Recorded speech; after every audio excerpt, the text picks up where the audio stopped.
What up, Fight World? It's your boy Ego, and I'm back with some more boxing.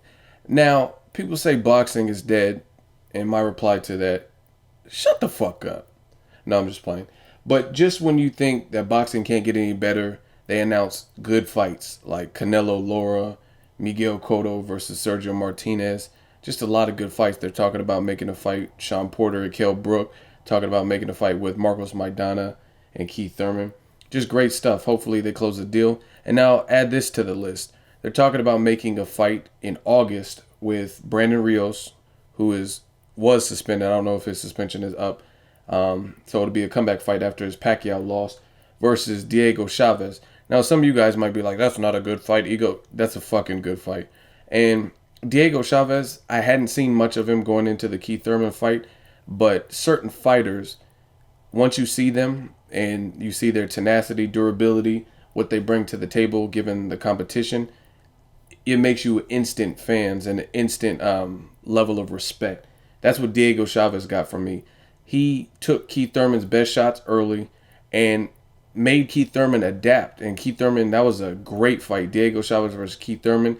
A lot of times you get guys who are mandatory. Diego Chavez was Paulie Malignaggi's mandatory. Malignaggi chose to go the money route and fight Adrian Broner instead. So Diego Chavez was reduced. Instead of getting a title, he was reduced to fighting Keith Thurman, and that turned out to be a war. Again, I give Diego Chavez a lot of credit because he made Keith Thurman work for that. That was probably one of the most impressive performances from Keith Thurman, and that was because he battled adversity. The Soto Caras, that was a good fight, but at the same time, beyond the first round when he got clipped and wobbled a bit, it was pretty much breaking him down. But this Diego Chavez versus Keith Thurman was brutal. That was a war, and I like the adjustments that Keith Thurman made. And I've been waiting to see Diego Chavez back in action. Tough fighter from Argentina. Some of these guys from Argentina are just they're tough as nails. Marcos Maidana, Sergio Martinez, Abregu, and Diego Chavez, no different. So I'm looking forward to it if they do make the fight with Brandon Rios. I think that's a banger of a fight, and I would really love to see it. I'm a huge Bam Bam Rios fan just because of what he brings. He's not the most fundamentally skilled or anything like that, but the motherfucker has heart, and he comes forward, and he doesn't fight anyone else's game plan. He tries to fight his game plan. Some people argue, oh, he's a punching bag and all kinds of dumb shit because Pacquiao beat him. But guess what? Who else has done that to Brandon Rios without a good fight? Pacquiao is a veteran, and not everybody is Pacquiao. So with those two things considered, then he can make an interesting fight with anybody. Because unless you're bringing to the table all the goods that Pacquiao is bringing, then it's an interesting fight for all. And even if you look at the Pacquiao fight, I don't think I gave Brandon Rios one round. I gave everything to Pacquiao, complete shutout, very dominant performance coming off a loss. So that was a good bounce back tune-up fight for Pacquiao. However, even though I didn't give him any rounds, at the end of the fight, look at Pacquiao's face. I don't even remember Brandon Rios really even landing many shots. And at the end, Pacquiao's face, you could tell he had been in the fight. His face didn't look that clean. So I don't even know where those bruises came from. So obviously Brandon Rios can crack, and he has power because the limited amount of shots that he did land had an effect on Pacquiao's face at least.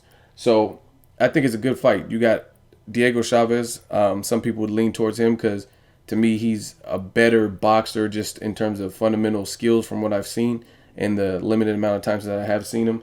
And then you got Brandon Rios, arguably more power. Both guys come to bring it. Mexican and a fighter from Argentina. So both fighters are like they've showed heart in previous fights. I just don't see how it's going to be a bad fight. And this is a tough fight coming back off of a loss and a long layoff. So you got to give Brandon Rios credit for bouncing back and potentially taking a fight. It's not set in stone, but it looks likely and it looks like close. So if he's coming off a long layoff and suspension, taking on a person who gave Keith Thurman problems and made Thurman adjust, then you got to give the man credit. This is his second fight at welterweight, and he's going to be fighting someone who we know can scrap and packs a punch and has a chin. So I like it. And even better, it's going to happen on my side of the coast. It's supposed to happen in Nevada, Vegas, or Fresno. And Fresno's the closest out of all three. I'm in California. Fresno's a couple hours away, 3 hours away. So I'm gonna try to get to one of those fights if it is coming on the West Coast. And I also think it's an impactful fight for the winner. Whoever wins will be in line for bigger opportunities, possibly a fight with Marquez. If Diego Chavez wins, maybe they'll try to make a Pacquiao fight. Pacquiao needs opponents and just signed a 2-year extension. I don't know if they would make a Rios rematch since he was dominated the first time, but if Diego Chavez wins, Pacquiao is certainly a possibility. So the future is looking bright for the winner of this fight. Let me know what you guys think. Do you guys like this fight? I think it's a great fight, especially coming back off of a loss. Two warriors, two guys with punching power. And Brandon Rios is looking to get back on track. Diego Chavez, the same. He's looking to get a title. So I like it. Think it's a banger. Leave a comment. Let me know what you guys think. As always, hate, comment, or subscribe. Till next video is Ego signing off.